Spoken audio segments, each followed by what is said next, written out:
고린도 후서는 이제 특징이 바울의 사도성을 항변하는 책인 점입니다.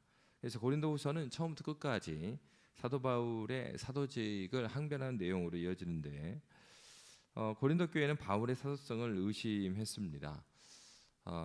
바울이 사도임을 인정하지 않았다는 말이죠. 사도는 누굽니까? 보냄 받은 자라는 뜻을 가지고 있죠. 그러면 누구로부터 보냄을 받았는가 하는 것이 중요한 것이겠죠. 바로 그것은 예수 그리스도이십니다. 그래서 요한복음 17장 18절에 보면 이런 말씀이 있습니다. 아버지께서 나를 세상에 보내신 것 같이 나도 그들을 세상에 보내었고, 또 요한복음 20장 21절에 보면 예수께서도 이르시되 너희에게 평강이 있을지어다. 아버지께서 나를 보내신 것 같이 나도 너희를 보내노라라는 말씀이 있습니다. 잠시만요.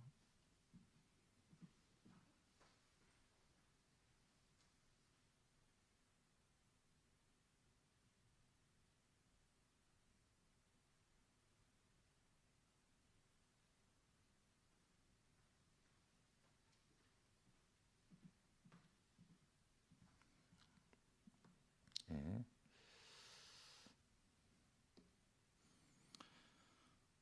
그래서 요한복음의 말씀에 보면 예수님께서 그 제자들을 보내셨다라는 것을 알 수가 있죠. 그러면 누구를 세상에 보내셨는가 하는 것입니다.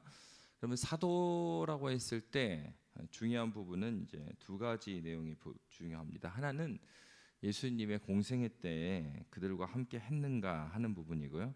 또 하나는 예수님의 부활을 목격한 자들인가 하는 것입니다. 근데 사실은 이러한 기준으로 볼 때 바울은 여기에 충족되지 않는 사람이었습니다. 바울은 예수님과 공생애 때 함께 하지 않았고, 또 예수님을 어디서 만났냐 그러면 담에색 도상에서 만났다고 하죠. 사도행전 9장 7절에 보면 같이 가던 사람들은 소리만 듣고 아무도 보지 못하여 말을 못하고 서 있더라, 뭐 이런 말씀이 있습니다. 이 보면은 같이 갔던 사람들도 보지는 못했어요. 그러니까 소리만 듣고 아무도 보지 못했다. 그러다 보니까 사도 바울이 진짜로 예수님을 받는지 안 받는지 확인될 길이 없는 겁니다. 그렇기 때문에 사도 바울은 오래도록 사도로서 인정을 받지 못한 그런 흔적을 볼 수가 있습니다. 그래서 바울 사도가 썼던 바울 서신들을 보면은요, 교회에 썼던 성경책들을 보면 모두 그 1장 1절을 비교해 보면 바울이 자신을 사도라고 소개하는 그 성경이 있고 그렇지 않은 성경이 있습니다. 여러분, 왜 바울이 자기가 사도인데 사도라고 계속해서 소개를 했어야 되겠습니까? 그것은 바로 바울의 사도성을 의심했기 때문이죠.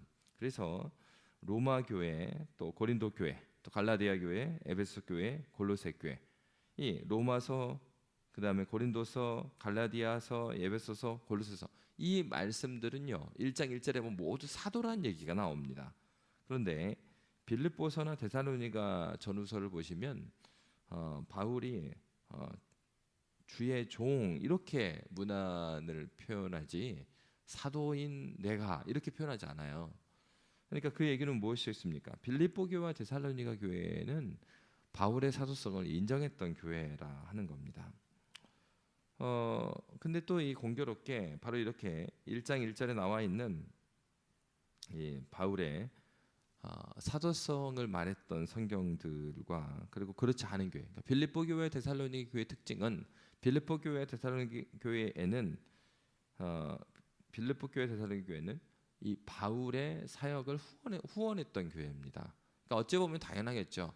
바울을 후원하는 사람들이 많지 않아요. 뭐 사람들이 텐트 메이커 했고 바울이 텐트 메이커를 했으니까 뭐 그런 얘기를 하시는데, 바울이 텐트 메이커를 할 수밖에 없었던 것은 후원 교회가 없었기 때문에 그래요. 그나마 했던 교회가 빌립보 교회, 데살로니가 교회인데 이 교회들은 바로 바울의 사도성을 인정했던 교회입니다. 그러면 이제 그 고린도 후서를 세부적으로 좀 살펴보면 읽으면서 또 오해할 수 있는 부분들 한번 점검해 보도록 하겠습니다. 고린도후서 3장 17절에 보면 주는 영이시니 주의 영이 계신 곳에는 자유가 있느니라, 이런 말씀이 있습니다. 성경을 읽을 때 이 자유가 무엇으로부터 자유인가 이걸 잘 생각해야 돼요. 그렇지 않고 읽어버리면 잘못 읽어낼 수가 있습니다. 요한복음 8장 32절에 보면 진리를 알지니 진리가 너희를 자유하게 하리라 이렇게 말합니다. 그러니까 이 말씀에서 말하는 자유는 1차적으로 율법의 속박으로부터 벗어나는 자유입니다. 그러니까 세속의 이 가치로부터의 자유를 말하고 있어요. 그러니까 원하는 대로 뭘 해도 된다 그런 말이 아니에요. 바로 죄와 사망의 권세로부터 율법의 속박으로부터 벗어나는 자유를 말하고 있죠. 다시 말하면 세상의 가치로부터 하나님의 통치로 전환되는 의미에서 자유를 말하고 있습니다. 고린도후서 6장 14, 15절 말씀도 이제 살펴봐야 될 필요가 있는데 이 말씀을 보면 너희는 믿는 자와 멍에를 함께 매지 말라. 의와 불법이 어찌 함께하며 빛과 어둠이 어찌 사귀며 그리스도와 벨리알이 어찌 조화되며 믿는 자와 믿지 않는 자가 어찌 상관하며 이런 말씀이 있습니다. 그러니까 이런 말씀은 우리가 이 말씀을 보면서 이제 불신자와는 교제를 하면 안 된다는 식으로 이렇게 볼 수가 있는데 사실은 고린도서 6장의 말씀도 바로 고린도후서도 바울이 적었죠. 근데 고린도전서도 바울이 적었습니다. 근데 고린도전서 5장에 보면 이런 말씀이 나옵니다. 고린도전서 5장 9절에서 13절의 말씀에 보면 내가 너희에게 쓴 편지에 음행하는 자들을 사귀지 말라 하였거니와 이 말은 이 세상에 음행하는 자들이나 탐하는 자들이나 속여 빼앗는 자들이나 우상 숭배하는 자들을 도무지 사귀지 말라 하는 것이 아니니 만일 그리하려면 너희가 세상 밖으로 나가야 할 것이니라 이렇게 말하고 있죠.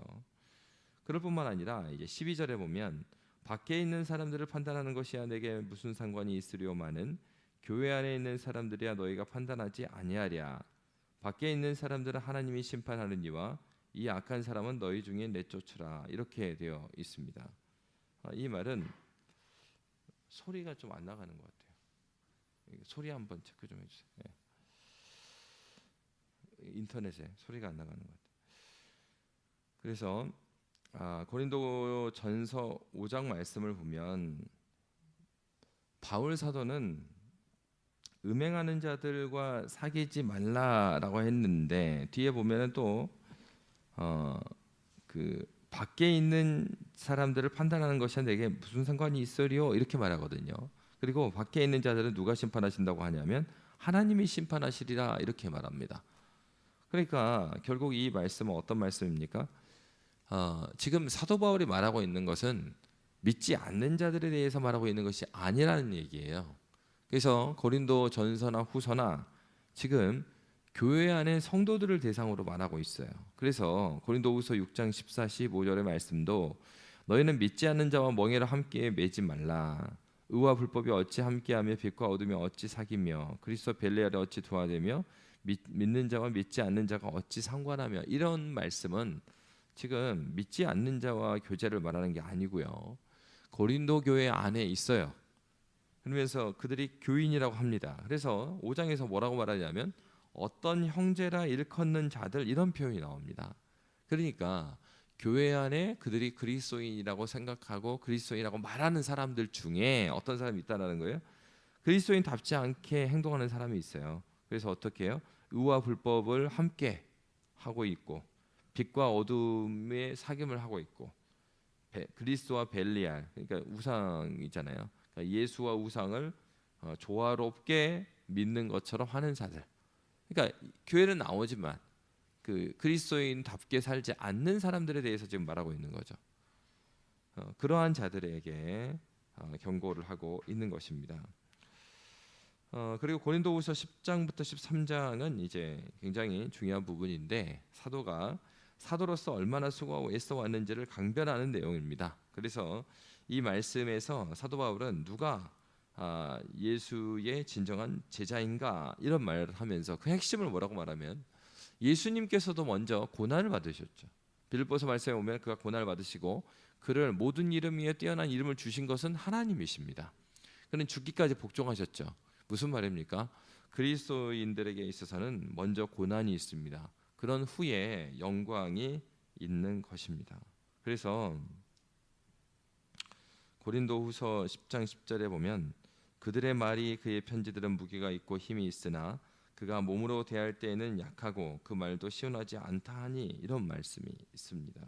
한마디로 이 말씀은 그 사도 바울이 말을 잘 못했다는 것은 아니고요. 왜냐하면 사도행전의 말씀에 보면은 이제 바나바와 함께 전도 여행을 떠났죠. 전도 여행을 떠났을 때 그들이 복음을 전했을 때 루스드라에 가면은 사람들이 바나바한테는 제우스라고 그래요. 그리고 바울에게는 헤르메스라고 그래요. 이제 그리스 신들의 특징을 보면은 말을 잘합니다. 그래서 바울이 말을 못하는 게 아니라 말을 잘했어요. 그런데 고린도후서 10장 10절에서 어떤 의미로 이렇게 쓴 것입니까? 그들이 말하는 것은 바울이 글을 쓰는 데 있어서는 굉장히 잘 썼단 말이죠. 근데 이 말은 글보다는 말이 못했다, 그 정도의 의미로 우리가 받아들이면 되겠습니다. 그래서 고린도후서 10장 10절에 보면 그들의 말이 그의 편지들은 무게가 있고 힘이 있으나 그가 몸으로 대할 때는 약하고 그 말도 시원하지 않다. 이 말은 글로 먼저 봤을 때는 굉장히 더 기대감이 있었던 거죠. 실제로 만나보니까 말보다는 글이 낫다, 이런 뜻입니다. 그러면은 바울이 왜 이렇게 글보다 말이 더 말보다 글이 더 뛰어났을까 하는 겁니다. 이제 그것은 바울의 그 태생을 보면 잘 알 수가 있어요. 바울은 태어났을 때 길리기아 다소에서 태어났습니다. 그러니까 어려서부터 코인의 헬라어를 썼던 사람이죠. 그 로마 시민권자였습니다. 그러니까 그가 또 어떤 언어를 했겠어요? 라틴어를 했습니다. 그리고 10대 초반에는 가말리알 문화에서 공부했습니다. 그러면은 그 구약 성경을 공부하니까 히브리어, 아람어가 가능한 거죠. 그럼 여러분, 우리가 해외에 살 때도 보면 알 수 있는데 아이들이 한국에 있는 애들보다 한국어를 못합니다. 근데 다양한 언어는 더 잘하죠. 뭐 영어든 광동어든 뭐 여기서 하는 언어는 다양하게는 잘합니다. 근데 언어 자체는 해외에서 쭉 살았던 사람은 대화를 해보면 그 어른들도 마찬가지예요. 해외에서 쭉 사는 사람들하고 대화를 해보면 그 해외에서 오래 생활하는 사람들은 단어에 미싱이 있어요.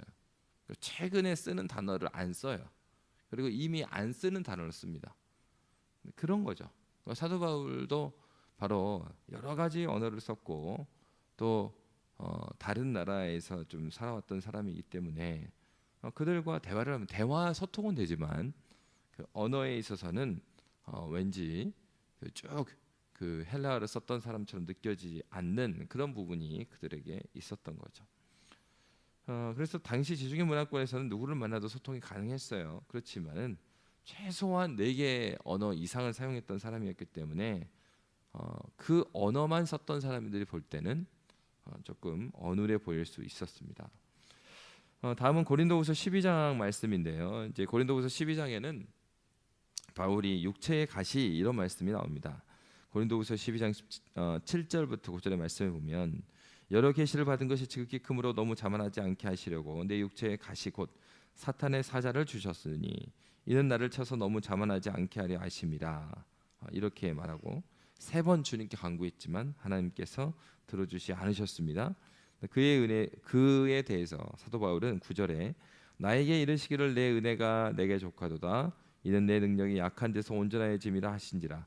그러므로 도리어 크게 기뻐함으로 나의 여러 약한 것들에 대하여 자랑하리니 이는 그리스도의 능력이 내게 머물게 하려 함이라.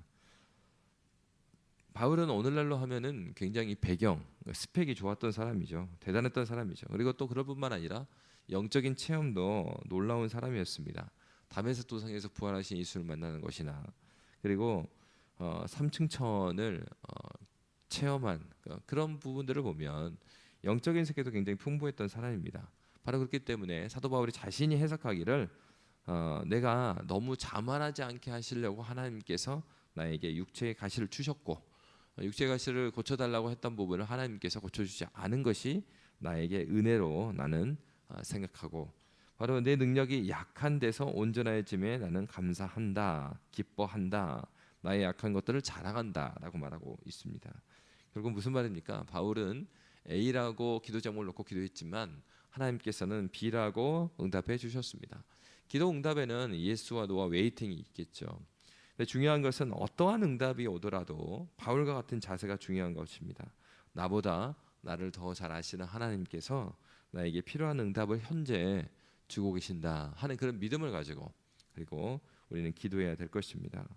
바로 이러한 바울의 하나님에 대한 태도는 고린도후서 13장 13절에 이 성경을 이렇게 마무리하고 있습니다. 주 예수 그리스도의 은혜와 하나님의 사랑과 성령의 교통하심이 너희 무리와 함께 있을지어다. 이 편지를 받는 사람들이 누구예요? 바울의 사도성을 계속해서 의심했던 고린도 교회였습니다. 그리고 고린도 후서는 바울의 사도성을 항변하는 내용이 쭉 이어지는데 이 편지를 마지막에 이렇게 축복의 메시지로 바울은 맺고 있습니다. 바울은 자신의 사도직을 끊임없이 의심했고 또 비난했던, 그렇지만 고린도 교회는 신약성경의 어느 교회보다도 문제가 많았던 교회죠. 그러니까 오늘날도 보면은 문제가 많은 사람들이 지적을 잘해요. 겸손하지가 않죠. 고린도 교회가 바로 그런 교회였습니다. 그럴 뿐만 아니라 사도의 사도직까지 걸고 넘어지는 그러한 교회였죠. 그럼에도 불구하고 사도는 그들에게 삼위 하나님의 축복을 전하고 그들을 위해서 기도함으로 이 성경을 마치고 있습니다. 우리가 우리 지체들과의 관계에서도 마찬가지고 또 이 세상을 향하여서도 마찬가지입니다.